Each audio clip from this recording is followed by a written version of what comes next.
নমস্কাৰ সকলোকে, সকলো ভালে আছে আশা কৰোঁ। সকলো ভালে থাকক সেইটোৱে কামনা কৰোঁ। ভগৱানে সকলোকে ভালে ৰাখক, সকলোৱে সুখত থাকক। আৰুনো কি ক'ব পাৰিম কওক?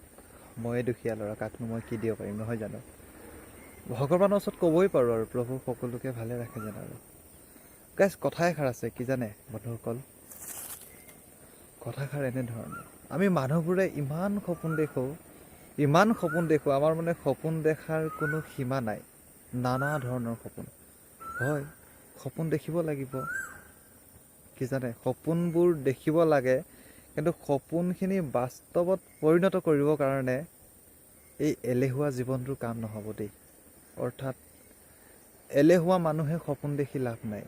কাৰণ কিয় জানে, আপুনি যিমানবোৰ সপোন দেখিছে, সপোনখিনিৰ কাৰণে আপুনি মই কষ্ট কৰিবই লাগিব। কষ্ট নকৰাকৈ আপুনি আপোনাৰ বা মোৰ সপোনবোৰ আপুনি মই কেনেকৈ বাস্তৱত পৰিণত কৰিম কওক? কষ্ট কৰিব লাগিব, কাম কৰিব লাগিব। সেই কষ্ট কৰা, কাম কৰা পইচাৰে যি এক টকা ধন উপাৰ্জন কৰোঁ, সেই পইচা কেইটকা দি তেতিয়া আমি আমাৰ সপোনবোৰ বাস্তৱত পৰিণত কৰিব পাৰিম, নহয় জানো কওক? কথাবোৰ তেনেধৰণৰ। ঠিক বন্ধুসকল, মোৰ আপোনালোকে মোৰ এনেধৰণৰ সৰু সৰু মটিভেশ্যন ভিডিঅ'বোৰ চাবৰ কাৰণে মোৰ চেনেলটো ছাবস্ক্ৰাইব কৰি ৰাখিব বুলি আৰু ভিডিঅ'টো এটা লাইক কৰিব বুলি সকলোৰে পৰা আশা ৰাখিলোঁ। সকলোকে ধন্যবাদ।